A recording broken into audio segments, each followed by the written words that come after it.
Welcome to Human Risk, a podcast dedicated to the understanding of human behaviour as a risk. Here's your host, Christian Hunt. Hello and welcome back to the show. On this episode, I'm exploring something you've probably heard of before, but might not know exactly what it is, and that is psychological harm. What is it? And more importantly, what can we do to prevent it? Should we regulate something that we know is challenging, but actually is quite difficult to get a handle on? My guest that's going to help me explore this is Magda Osman. She's a Principal Research Associate at the Judge Business School, University of Cambridge, and also holds a professorial position at Leeds Business School, the University of Leeds, where she supports policy impact. Now, Magda's been on the show more times than I care to count, and that's because she always has interesting things to say about issues that affect us all. And this episode is no exception. Magda helps us unpack what psychological harm really is, why it matters, and how we should, or perhaps shouldn't, think about regulating it. She reveals the challenges of trying to regulate something we know is harmful, but often can't quantify, particularly when there's a huge financial incentive for those behind the product that cause it to keep deploying them. Along the way, we talk about loneliness, virtual companions, and chainsaws. Yes, really.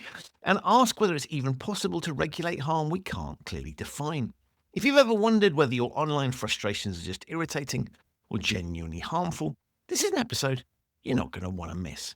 It's my discussion with Magda Osman on psychological harm. Magda, welcome back to the Human Risk Podcast. Hello, Christian.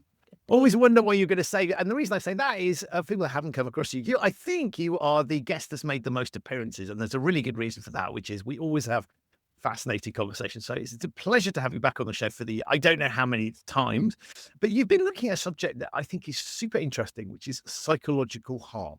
Yes. Tell us about that. So there's a couple of strands to this which make it interesting, but are very serious. So it's not just an intellectual pursuit. This is something that has, very serious consequences.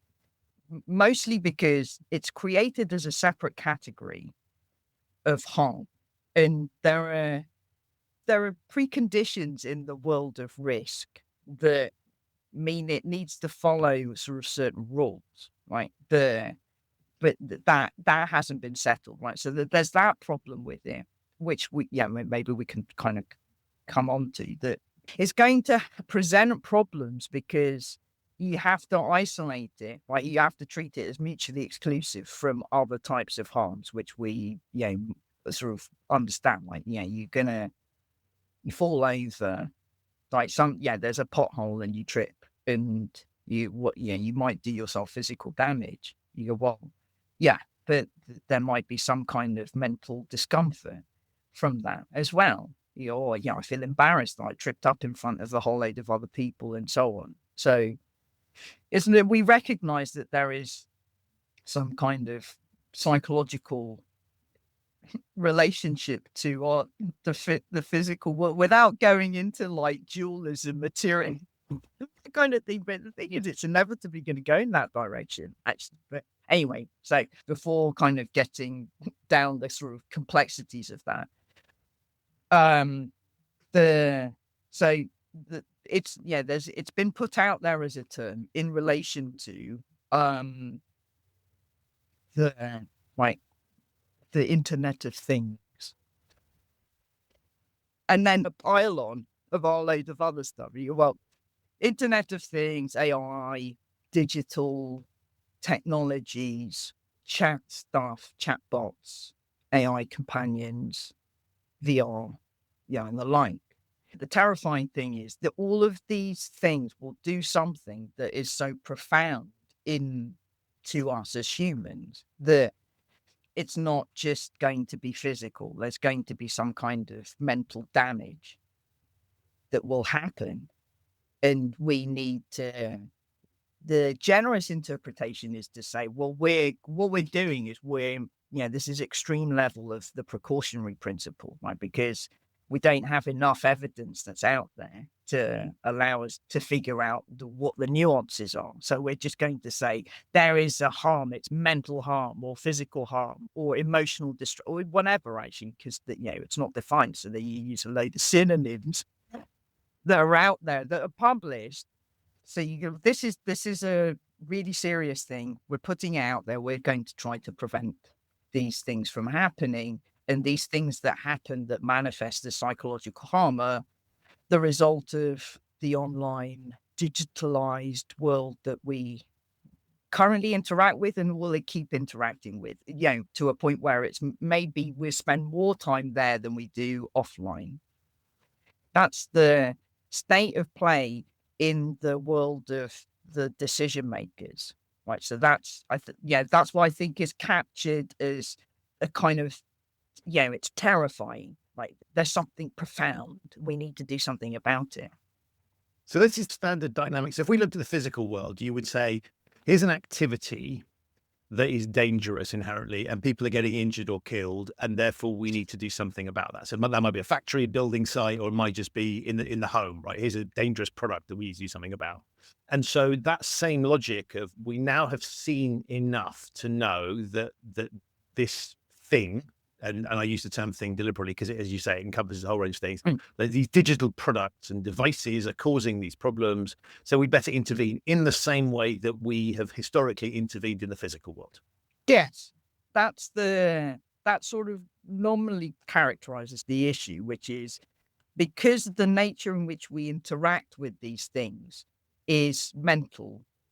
Yeah, they don't always have direct physical analogs. Like, so we're used to, a car, get in it. So that has a physical thing, but you could be in a simulator, in which case you're not actually on the road. You're simulating a situation that, mimics as close as possible all of the physiological experiences of driving, but actually not driving. But you could say, well, that might have some kind of devastating mental effect or profoundly change our cognitive and neuronal architecture. So that, and that's why, in fact, some of the discussions around VR sort of go in that direction. So what is it that is, making sort of profound changes to us, which, either are acceptable or unacceptable. We don't know what the boundaries are. The thing where it's, the thing which makes it sort of a problem, and the amount of times I must have said this to you is, well, here's, because I've been trying to think about this pretty hard, which is if you said, the social interactions that we have in the real world can be psychologically damaging, and we need to put in place some kind of regulation so that our social interactions are ones that prevent, exposure to harm, emotional harm, psychological harm, mental, whatever. And you'd imagine that people would balk at that. Because where you can't assume that all the social kinds of the way we socialize is the same in every single context, right? Because they are context dependent, right? So how we socialize when we're, in the park versus in a restaurant versus, at a football match. The context is different, right? So the rules of engagement are different, right? So this is where it applies in the context of, let's say, if you say there's going to be some kind of emotional harm, right? I'm not denying that this happens. It's just that you have to think through what you're contending with, because you have to start being precise. So not all social media platforms operate in the same way because their function is different, because the rules of engagement are ones that are designed, and they're kind of organic, right? So people collectively decide on what the rules of engagement are. So you can't, it's in the same way as you wouldn't go, well, we need to stop this kind of thing happening. You go, well, that doesn't make any sense, because if I'm interacting with a bunch of people in the football match, that's going to be different from, being in a picnic, right? So you can't, we would think it would be absurd to say the emotional harms or psychological harms they experience in one place and the other are the same, right? Because they're context specific. So you'd have to say, what are the rules of engagement? What is the function? Where are the deviations from that, where we can then start sort of saying, no, that's unacceptable. We have to mitigate the harms that are going to be experienced, right? So you'd have to do that systematically. You can't lump, I mean, for obvious reasons, you can't just lump all of this stuff in because all of it's so different. So if I thought about the physical world, right? So there are certain activities that we restrict to certain locations, or that we only give access to certain people, right? So age would be an obvious example, right? So if you're under a certain age, you can't go watch a certain movie. You might be banned from going to a place that sells alcohol or drugs, or where something else happens. So to some extent, we already control the physical world for these things. But your point is, I think, that we don't control for every single aspect. So we're looking at sort of what societally makes sense, to say, oh, there's some simple things that we can do to, I don't know, like stop children playing in a location that's dangerous for them. So we design things around that to stop physical harm happening in that sense. And implicitly, to your point, the psychological harm that goes with that as well. In the digital space, that's a lot harder. And so I guess what you're looking at doing here is saying, we understand these principles broadly, but if we were to apply the same thinking that we're starting to apply to the digital world, to the physical world, it would be absurd. Because you'd be looking to control a ton of things that people would find socially unacceptable. And so if I'm reading you right, what you're saying here basically is, before we go do that in the digital space, we need to be thinking about what we are trying to do and how that plays out in other contexts in which the same dynamics could apply. Is that right? Yes. But the other thing is, because what we're dealing with is psychological suffering here. Like there's some detriment in what we're worried about, and I'm not denying this, right? So that's why I think it's all sort of very important, is what is a rite of passage? What is it that we experience where you go, well, actually that's not nice, well, it's really horrible, but it's formative. Right, so no person that is in a relationship can dump the other person, right? So you can't have. I mean, though actually there are times when that's actually unacceptable, because you can say, well, there's a legal contract that you have, and so if there are things that and that's why there are sort of, you pay enormous penalties for these, legally and sort of financially and so on, right? Because you say, well, this is something that we have agreed to a relationship that follows the rules of engagement in this way, right? So that there are, so it's not like we don't normally sort of consider that, but if you're not in those kinds of legal entanglements, you can say, right, okay, well, if you're you're a teenager, you go, no, then now you're right. So what I mean, like, it's just absurd where you go, well, you can't enable that level of suffering, right? Because that's just unpleasant. You go, no, that's a rite of passage, right? So there are situations where the human suffering is part and parcel of a baptism of fire of many times that we need in order to become more resilient, right? So that's it's going to seem sort of silly to say this, but here's where it applies in the situation where you go, well, there's something slightly amiss here. So we know that there are, let's try and think this through. So we know that there are these kind of companion apps. So you can see why this actually could, in theory, apply in this case, and where it starts becoming problematic. It's seriously problematic. So just to explain, so companion app is, right. So I'm lonely. Put in simple terms, right? I'm lonely, and I download an app, and then I can, in effect, talk to a machine, but a machine that is fulfilling the role that I might want of another human being. Yeah, exactly. So it has some chat function to it, but actually, there are more sort of sophisticated versions where you can pick your avatar, or actually starts looking quite human, and you have a menu in which you're kind of forming your ideal sort of companion, which is either a friend or mimic some kind of romantic part. It takes on the form of a romantic partner. So this is where some of the things that I'd said could apply. You go, well, do we have, as now, as part of the human experience, we have to have a formative baptism of fire, that we have a companion app, a romantic companion app that actually dumps us, right? So, well, that's emotionally distressing. It's like, well, but the service that I paid for is one which means that I'm supposed to have a romantic relationship with this artificial thing.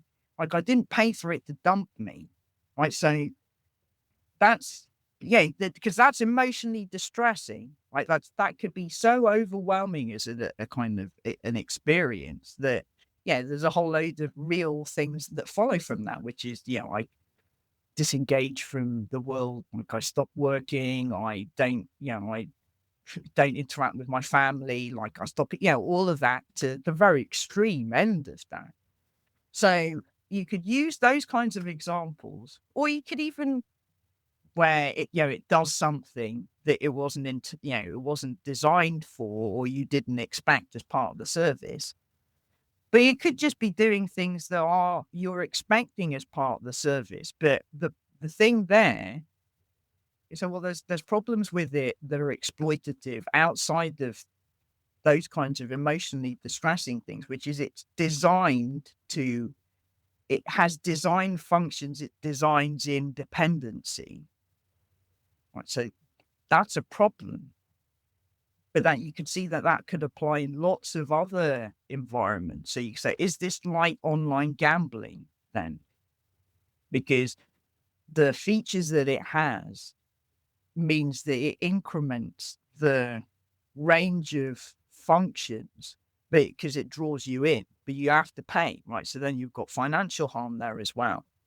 But the other thing that it does that you didn't consent to necessarily is that you're not the end. You as a user is not the thing that's of interest. Like, from a company perspective, you as a user is access to data, because for the system to start advancing and improving itself, it was trained on a certain data set. But actually, what it's doing is it's like, well, we've stress tested it enough, but now we need to put it out onto the market so that we can gather more data. So, because not only can we get the user to pay and pay more for the more sophisticated components of this tool, but they're paying and they're revealing more data of themselves. Now, if you said that in advance to people, this is what you're consenting to. Would you consent to that? Well, that's actually and I'll stop after this, but this is an old philosophical problem, which makes it immoral, which is you're not being transparent about what your intentions are, because your intentions are not to reduce people's loneliness. Actually, what you're doing is, one, trying to increase your profit margin. You're exploiting people because they're paying for actually to reveal more of themselves to you. So that, then it's a kind of data privacy issue and a whole load of other stuff. And also, you're reinforcing the loneliness, because the more dependency on this artificial system, the less you're interacting with other actual humans, right? So the whole thing is, so it's immoral, you could say, right? If you apply that particular framework, I'm kind of neutral on this. I'm just saying, let's play out a particular moral frame, and that would be one kind of moral frame.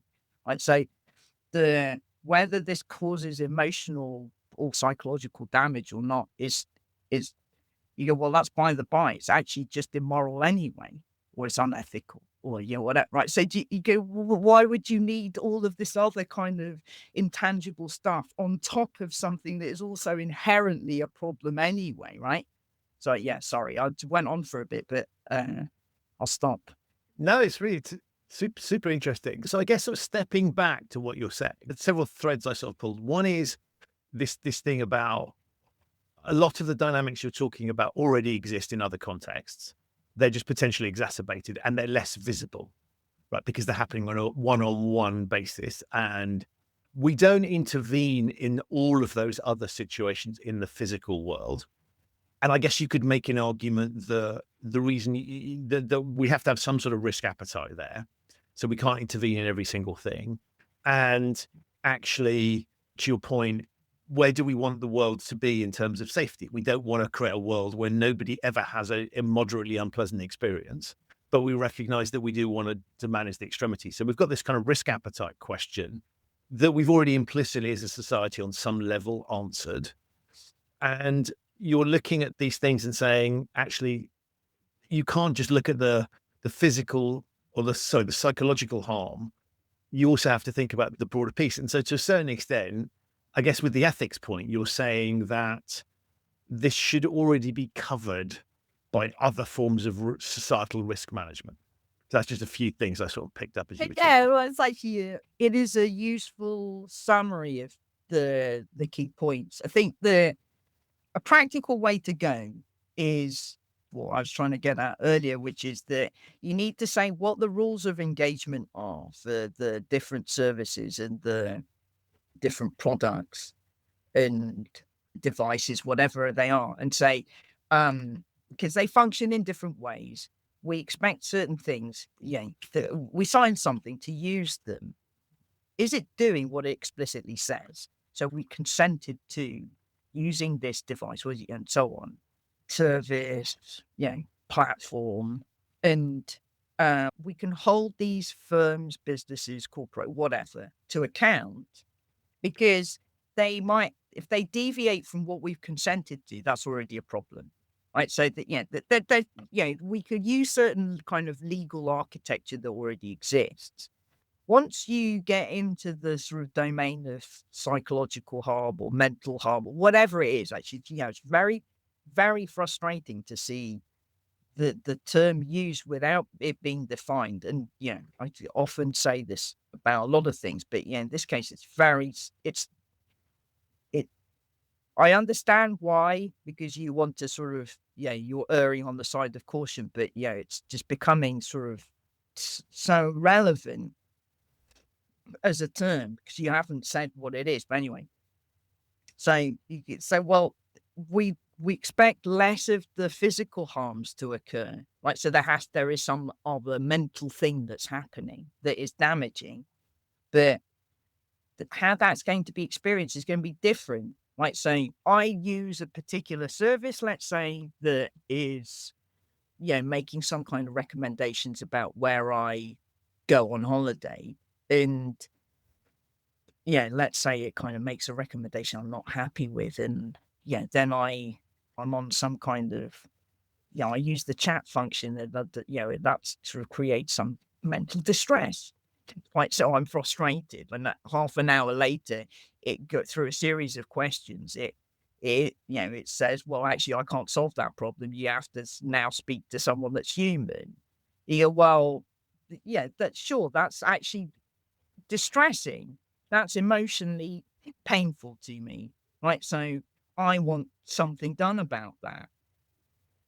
You go, well, that's just part and parcel of life. Like you can't trivialize that. You can't say, this is the question. Is this a tolerable level of frustration that everybody now sort of accepts through this, service providers? You go, well, that's just life. Like now that's your baptism of fire in the world of being online. Right, because everybody has to deal with kind of the frustrations of dealing with a chatbot, and then eventually sort of sat on a call for 2 hours trying to solve a problem and being in a queue. Like, so that's just life now. Right, or you go, no, that's intolerable. Right, so we don't want that. We want the services to actually improve, so they solve the problem, they diagnose the problem accurately, and they deal with it in a way that's actually sensible. Right, so that's your new service provider, right? So, but what do you need psychological harm in there and go, well, actually, I'm sort of very emotionally distressed as a result of that. I couldn't sleep for 2 weeks. You go, yeah, I'm sure that could be right. Do you see what I mean? Like that, do you want to trivialize the kind of human suffering experience in that case? Because you're then minimizing the other sort of profound, terrible experiences that are happening elsewhere. So in other words, you're saying if you start to police this stuff, you have to start drawing. So this is your point around you have to start defining and drawing boundaries, because otherwise, me being pissed off at an online experience, which could be no different to a terrible physical experience, right? So I could stand in line to, I don't know, I've seen it with hotels, right? People literally are queuing for 2 hours to check into certain hotels, right? That's really irritating. I could feel traumatized off the back of that, and I could use extreme language to make a point, right? So you're saying that that could happen in the physical world already, and therefore why would the digital world be any different? And at what point do we want to intervene with that? But if you start to intervene on things that we might deem are more serious, I don't know, online bullying, you could sort of, if you don't, your point is, if we don't start to just define the parameters, actually something that is targeting an obvious ill of online bullying would also then bleed into some of these other areas that are perhaps just part, as you say, rites of passage, parts of everyday life. Yeah. Yes. I mean, the other thing which, I get, people sort of end up also being frustrated as a result of what I say, right? So I might be psychologically harmful, as a joke, but I need to, some risk assessment Well, needs to be well, then done on me. then the show's implicit, because we've had you back several times. I can't I know. I what damage is this show doing, right? Into people, directly into people's ears as well, right? say that, the frustration I cause is, and it's inevitable because I'm pragmatically minded, right? So that, and that you kind of spell out the things where you say, well, this is actually what I'm getting at, which is, you need an inclusion and exclusion criteria to be able to say this is, that we're prioritizing this because this is where we're expecting that, some very serious things to happen. And they might be manifest in a way that's actually, we can objectively measure this as financial harm or whatever else.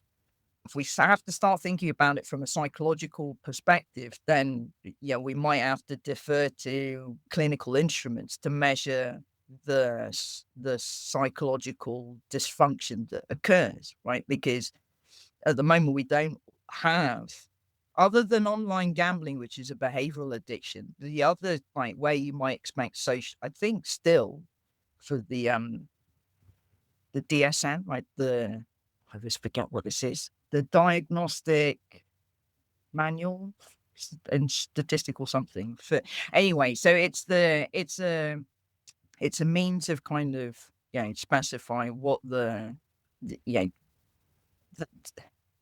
mental psychiatric disorders that can occur. So it doesn't include like social media addiction. It includes online gambling as a kind of behavioral addiction, right? So anyway, so why is all of that important? Because you would have to, and this is where I end up sort of frustrating people, is to say, well, what's the causal path? What's the hazard? What's the specific hazard that is causing that harm? Because then you can mitigate it. Like you go, well, this is the total number of experiences that people have. That the incident that is caused is this, right? So we can map it out. So we've developed our, it's all kind of in the risk language, which is, this is the harm scenario. We can map this out. This is what we, these are the kind of psychological detrimental effects. Actually, they're psychiatric in nature. But this is the cause. So how have you done that? Right. So because you need to do that. So in order to then say, well, here are all the punitive measures that we're going to introduce, because if we find, there is a design feature that causes these psychiatric disorders, then we want to stop that. And we want to send a message to others that might design the same features that cause the same harms. So, these are the proportionate punitive measures we're going to introduce. But you have to be able to confidently say, this is the thing that caused that. So where are you at with that? You go, well, we're trying. But this we're invoking the precautionary principle. So the difference. So if I can, so the difference of the physical world is because we're dealing with things like gravity, where there's a degree of consistency and predictability, we can define things much more easily, and we can see that X causes physical injury, right? And so it's visible to us. Your point is that if we transition that over to the digital world, and as you're talking, I was thinking, you start to define these things and people can redefine them. So what is a social media network, right? If, I don't know, if a company decides that it's going to have a sort of function where, I don't know, some sort of outdoor activity vendor, right, selling products or experiences, right, decides to set up a social network on the side so people are interested in that topic can talk to each other. Well, that's technically social. Yeah, that could fall foul of the social media pieces. And we can redefine it. So it's not visible. We can redefine it. It's much more fluid. And then that link between what's causing it and the actual damage it causes. One, we may not see the damage and be able to assess it properly. But the second thing is making those links. So this is much more challenging, and of course is much more open to being gamed, because the moment you could define something badly and people will find a way around it. And if there's enough money to be made, there's an incentive to get around that. And that's much harder to do in the physical world. Yeah.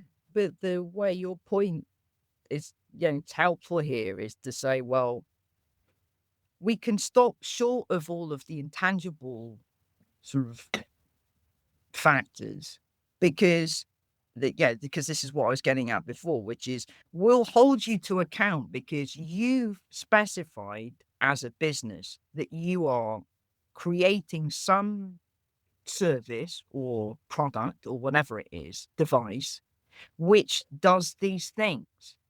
Right. So you are marketing this thing to do these things. Right. So you might try and be slippery. And so I know, well, there are unintended consequences as a result of this, this artificial system that harvests data in a way that now, learns to do things that we never designed into it. You go, well, okay, some of that might be unforeseen. Yeah, we'll give you the benefit of the doubt here. Right, because there are illustrations of this that have happened recently. You go, oh my God, actually, it's showing a lot of prejudice and bias. Like we have to kind of scale it back, but that's because the data on which it was based on, or whatever other internal design features, it created some kind of terrible thing that happened, and everybody balks. And you go, right, okay, we'll stop that. But you can't. Let's take good faith position, which is you wouldn't have designed it to do that to start with. Also, it would be terrible to do that anyway, because people wouldn't want that. Right? So you could say logically that's just not. The other times you go, well, actually you're being a bit shady, right? So you're being a bit ambiguous, but we're going to have to hold you to account, because are you this kind of company that's delivering this kind of service?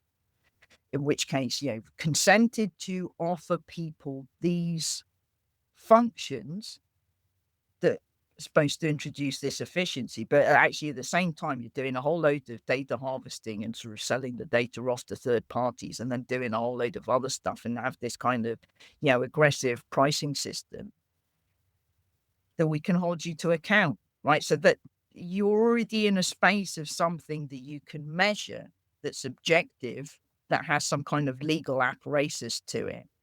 So because you create the inclusion and the exclusion criteria, these services fall in this category. If you're going to market yourself as doing these things, then these are the things that we have all accepted you do.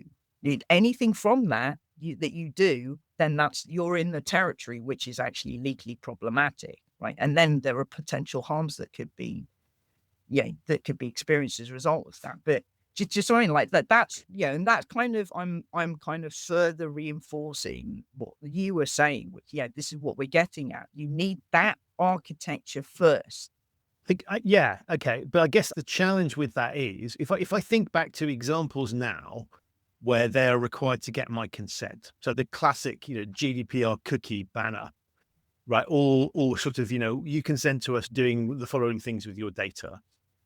In most, and I'm relatively digitally literate, right? In most cases, I don't really know what I'm agreeing to. And in fact, I have a really simple sort of heuristic for this stuff, which is if Facebook is asking me for permission to do something new, they're not going to get it, right? Just by default, because I don't trust them. although I clearly trust them enough to use the network. So this is sort of slightly ironic, but that requires to use a sort of old school term, an educated consumer, because you can present things, you could make it very clear what you're going to do with my data, but I might not understand what that means. And that's the challenge with what you're proposing. So I get the logic that is sort of, it's almost, we'll catch it at an earlier stage, right? There's an easier intervention point that also actually avoids some of the sort of slippery excuses, which go, oh, we didn't mean for that to happen, or never, which I think is interesting. If I draw a parallel to the banking industry, the excuses that when things went wrong, and of course, went wrong was always a matter, was sort of from the perspective of the regulator, not necessarily from the, right. Somebody made loads of money doing something they shouldn't have done. The excuse the banks always used was to sort of go, oh, well, we're very large, complicated organizations. I couldn't possibly have known what was going on, or, oh, that was in an outsourced thing, or that happened over here, or that was one bad apple. And the logic that's being used in that space is to sort of pull away from that a little bit to an earlier intervention point, which I think mirrors what you're saying, to sort of go, look, enough with these excuses. I don't care. It's happened on your watch. And therefore, if a product has a detrimental impact, or there's some immoral or illegal activity going on, and it happens on your watch, these accountability regimes are now going to see people. That is your problem, right? You should have known. And therefore, it's putting law enforcement and society in a position where they have to take responsibility. So it's kind of up to them to foresee these detrimental impacts. And therefore, it's kind of like, I don't need a law to get you, because you are held accountable. So I frame it at that point rather than, and that avoids me having to do too much looking at the detail and understanding the consequences, because it's no longer my problem, it's their problem. Yeah. That's kind of what you're proposing here. Yeah. Right? Yeah. That's one practical part of the territory that we're in, because you'd have to say, what are you marketing this service, this product, this platform is doing? Yeah, and you can't sort of go down the excuse, oh, it's complicated. You go, well, yeah, there's lots of things that I use that have, that I don't actually use a chainsaw, actually. But imagine I could. Yeah, imagine I'm interested in. I know you're not an archetypal academic. Yeah, exactly. Of all things. Yeah, but why did that come to mind? Because it's it's something where you could say it functions. Right. So yeah, actually, there is a logic to this, which is that when it functions normally, it has an inherent risky aspect, right? See, it is dangerous, right? Even if it doesn't have any kind of malfunctions, right? So if there's some kind of electrical fault in it, then could go wrong in a whole load of other ways, which compounds the dangers of it already. Also, if I'm not using it properly. Right, so but I don't know the internal mechanics of it. You go, oh, it's just too complicated. You go, what? You can't use the excuse that the machinery is so complicated that no one can understand it. There are some obvious things about it where you go, well, this poses some kind of very, significant damage. Right, so just sort of like that's, I know it's a silly kind of example, and that's another thing that is relevant, right? Because some of this stuff is, evidence-based, right? So I've looked at the literature, or we started to collect some data on this. The literature itself, if you ask people around these, either digital services or products that have some kind of, the Internet of Things, which is, things that are connected to each other through Wi-Fi. What are people concerned about? They're concerned about things that to do with the normal functioning. Forget that it does some it malfunctions in some way. Even if you're just sort of concerned with the things that it does as it's sold, right? So this is because this gets to the earlier point, which is okay. You're committed now because this is how people are using these devices or services and so on, because this is what you've told them that the primary function is, or combination of function. So what people mostly worried about, they're worried about the data storage. They're worried about data leaks. They're worried about all the data security, the invasion of privacy, the selling of the data to third parties, right? So they're all very tangible things that people are concerned about. Wherein there is the psychological harm that people are experiencing. But actually, the people don't report that. You could say, well, people don't report it because they don't have the means of using the same kind of terminology that the legislator or the academics use. But yeah, they still experience it. You go, no, no, actually, no. Like, one, people are sophisticated, they can be creative in the way that they report these things. The things that they actually might sort of that indicates even a sort of hint in the direction of something psychological is the these things they adapt to in ways that mean that they have a dependency on them. You go, yeah, okay. Or they're these devices or these things sort of they present information in a way where you go, actually, I think that's inappropriate, right? So they're sensible things that people will report on, but they're actually quite low down the list of the priorities because the rest of it is to do with all of the data handling, right? So you go, well, if you cared about, if you did some things, which is basically sort of, introduce the exclusion criteria, you figure out what the functions are of these things and how they're marketed and sold. Yeah, I get the point that, actually what you're consenting to is like gobbledygook because you can't figure out the legalese, but you assume that the regulator or the policy or law is going to act on your behalf and sort of something's going to be found out. Anyway, then you look at what actually people care about, right? Because you have to, people will not always care about the things that they should care about, right? Because there are some things that, we just have, our eye is off the ball, right? Because we're sort of focused on something rather than something else. You go, well, okay, well, this is what we're concerned about. Maybe we should now inform people more about all of these other things that could happen. And then we sort of negotiate law, state, society, business, all of these things are a negotiation between everybody to figure out, well, what is tolerable, what's intolerable. Do we want a society where these things affect us and shape our behavior in ways that seem almost unrecognizable as being a human? You go, well, the whole of society is quite happy for that. Saying, well, what are the limits of that? Because we don't want that, right? So this is why it's so big, right? I'm not overly problematized. It's that big an issue because like, what are we going to tolerate? What is the negotiation between the state and the citizen in the services that they're going to be provided now and into the future that might have some profound effect on them psychologically? Right. And you can't trivialize it by just going, well, it's psychological harm, because like someone might feel a bit sad or they might try to think about editing themselves from the world. Like, that's the scale, or just put it on a scale. Like, that's why it's so big a problem. I come back to this problem has always existed on some level. And so, whether we look at PTSD from military context or we look at bullying in schools or any of these sorts of things, all of these dynamics have on some level existed. They just manifest themselves in a different, more scalable way.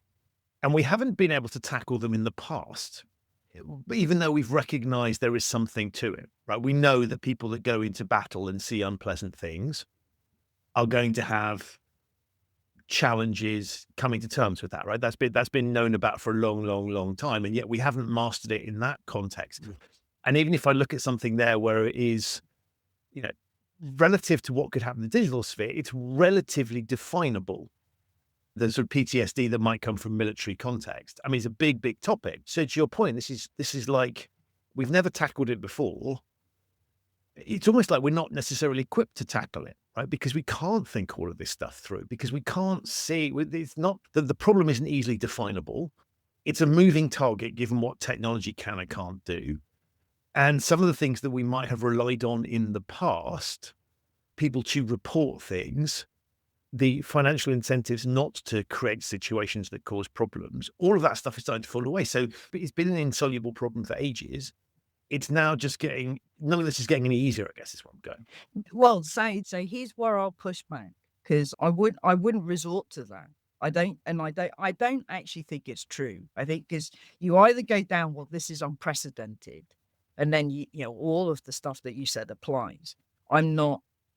I wouldn't go down that route, because actually the origin story of psychological harm, at least when I looked, because I did the review of the literature on this, is around the problems of war, right? So there was a recognition that there was a panic of those people going to be conscripted to go to fight, and then also the horrors of what people saw when they came back.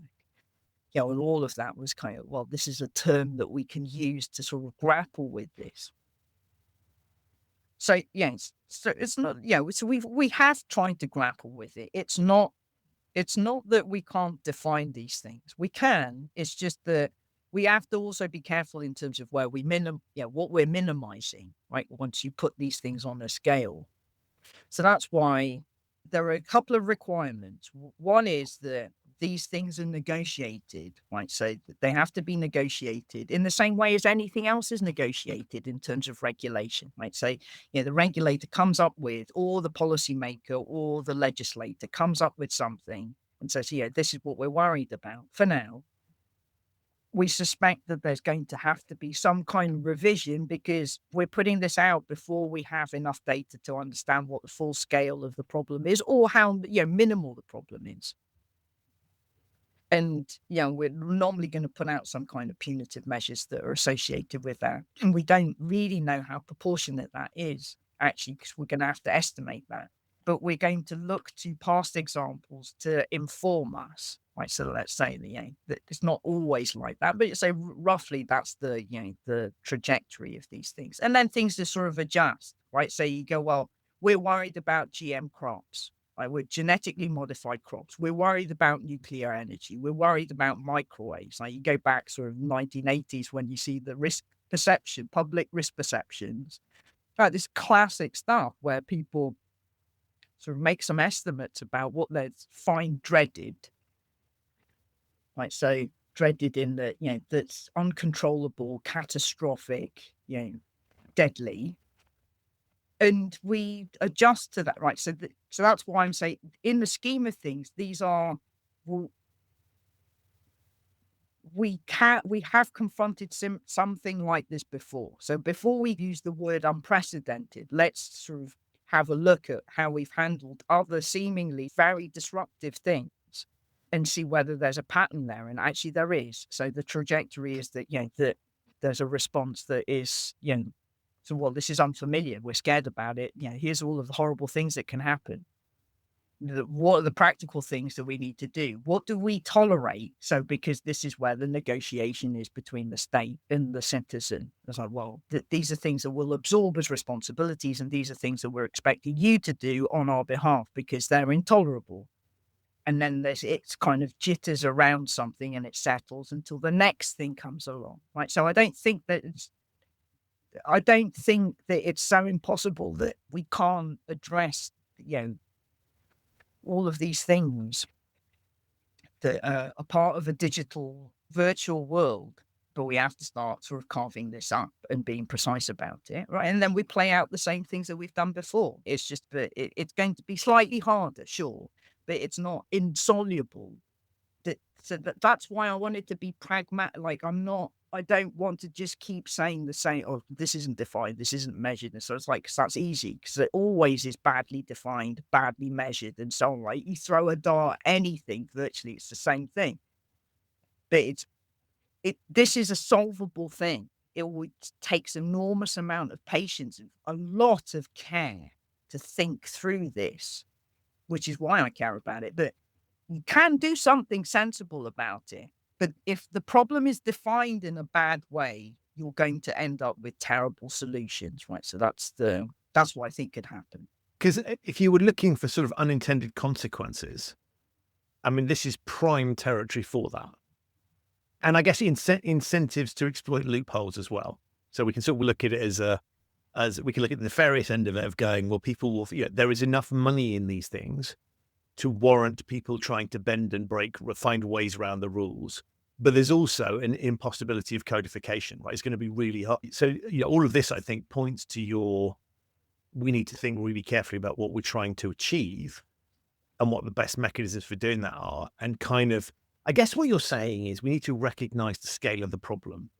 I don't mean the impact, but the challenge that we're setting ourselves implicitly when we're looking at this topic is to say this isn't easy. And the moment we try and, I guess the risk is politicians who want to be seen to be doing, or regulators as a result of politicians who want to be seen to be doing something, right? You want to look, it's back to the sort of tough on the cause, the Tony Blair tough on crime, tough on the causes of crime thing here, right? We want to be seen to be tough on this stuff. And so there's a risk, I guess, that firstly, it's jump to what feel like easy solutions or easily sellable solutions. But I think the second thing is you could make things worse as well, right? To your point. And so this is a classic, which is why it's perfectly themed for the show, right? Which is like, how do we design rules for something that really does have a level of complexity and some of these other dynamics? And we have to recognize that if we're going to get this right. Yes. But if you say, well, what are you contrasting against what? Let's take a sort of practical example, because you could, once you kind of start to pin things down, you go, well, this is a point where it's actually excessive, and it's an exploitation. If you want to add all of the intangibles around psychological experiences and the detriment around that, you have at it. But actually, the profound problem is, so to give you an example, let's go back to kind of, there are the experiences of loneliness, let's say, are huge. We live in that our life is becoming ever more atomized, that we're kind of separate from everybody else, right? So and also we find it harder to socialize with other people. Like, we learn to adapt in ways that mean that we're spending time much more on I'm not sure that that's it, but let's say that's the case. So you either have a service that says the end goal is it's a digital service which connects people online, imagine, and then reveals to you that there are people around you that are only 2 minutes away or an hour, half an hour away, that you could physically meet with. So it's going to facilitate that. You pay a price for that. So you pay a nominal fee. It might have some kind of design features which mean that it creates a dependency, but at least the outcome is one way you say it's facilitating actual meaningful interactions with people socially in the physical world, right? And that's a way to ameliorate loneliness. So in the same space, you have another service which actually says, I'm going to provide you an artificial companion.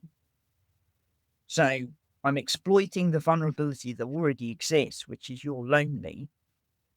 And I'm going to exacerbate that, because everything I'm going to do means that you're going to be entirely dependent on this thing to interact socially at the expense of any possibility of interacting with any other human. We know this because, we see that, let's say, the people that use it so excessively that they don't actually interact with many other human.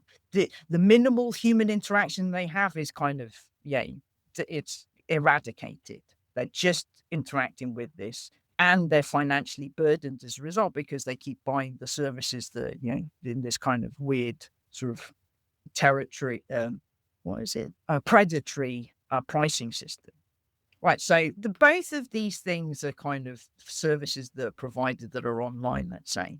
One has some kind of a positive spillover into because its function is one to facilitate social interactions in the real world, but the other is exploiting a vulnerability, right? Unless you consented to that, unless you said, right, we're going to offer you a system which means that you're going to be mostly dependent on this thing. You're not going to really interact with anything else, but it's going to be very difficult for you to kind of exit from this, and you're going to have to part with a huge amount of money. So there might be other emotionally damaging or psychologically damaging things that are going to happen, right? But there's so many other fundamental issues about it that you could start targeting without it going, oh my God, the whole thing is just such a headache. Like, oh my God, like it's, do you see what I mean? Like you can make these things practical, but you have to sort of determine what the criteria are to start with,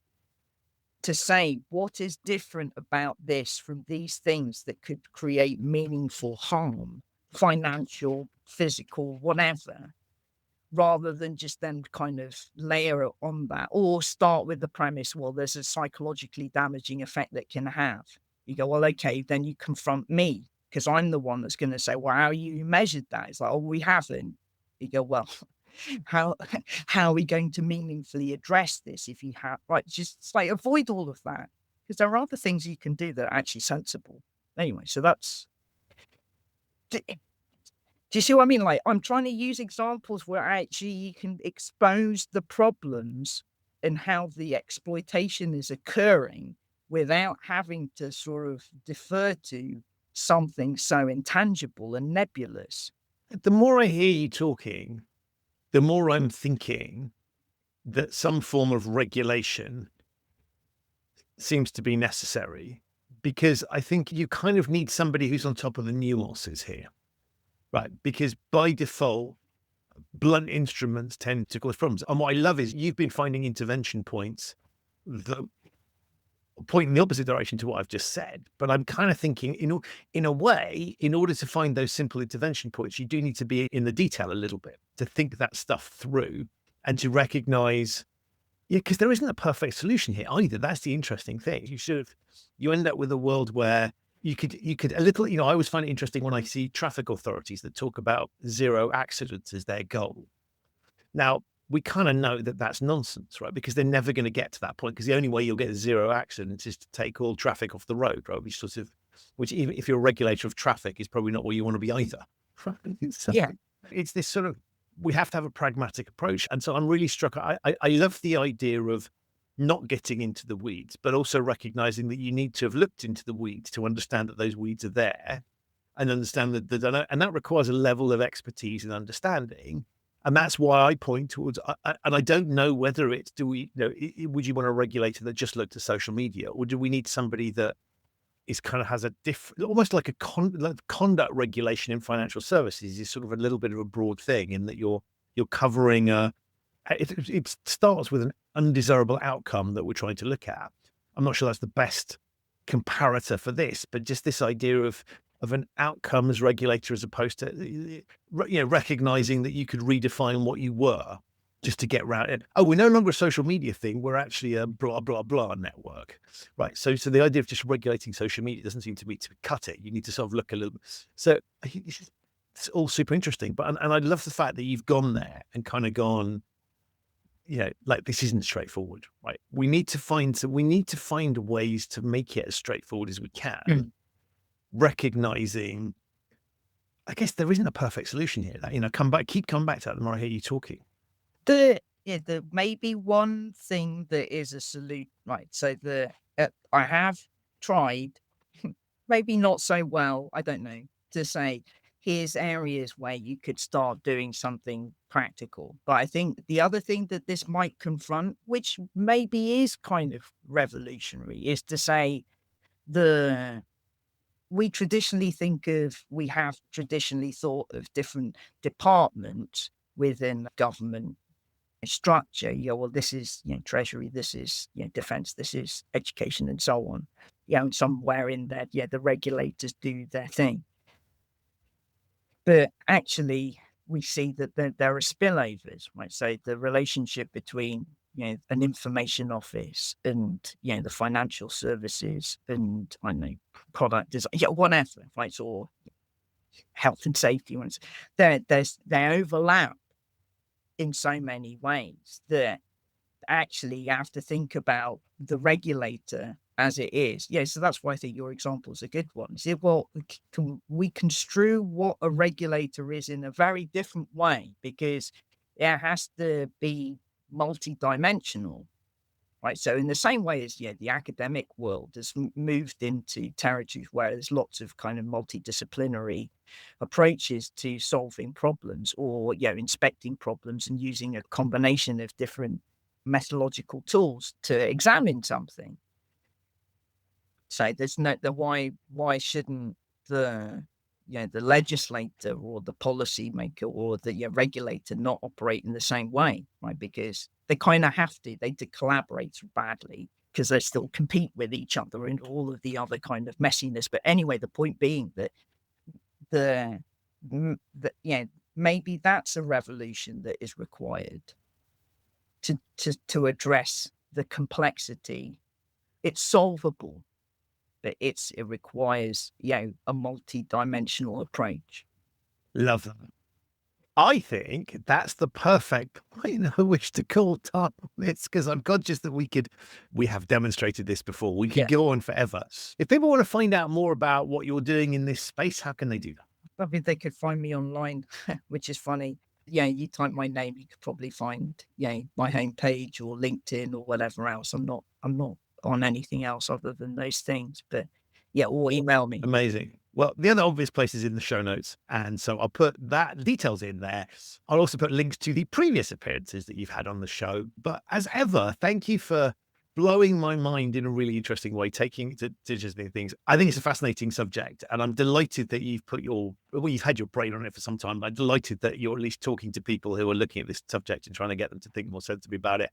I suspect this is one we're going to come back to. So as and when you get further in your thinking on that or anything else, please do feel free to come back. But in the meantime, thank you so much for, once again, being a fabulous guest on the show. Thank you for listening. So that's it for this episode of the show. My enormous thanks to you for listening and to Magda for appearing. To find out more about Magda, her research and thinking on psychological harm and broader behavioural science related topics, have a look in the show notes. There are links to those there. You'll also find links to her previous appearances on the show. If this is your first time listening to the podcast, thanks for joining me. You can subscribe wherever you get your quality audio content. It's available on all of the major podcasting platforms. And if you like what you hear, please leave a review. It helps others to discover the show. And if you want to discover more episodes of the show that you've missed, there are over 300 of them, then visit the show's website, which is humanriskpodcast.com. I'll be back very soon with another episode, but in the meantime, stay safe. And before you hit accept on that next digital consent box, maybe take a second to ask what's really going on with your data. But above all, thank you so much for listening.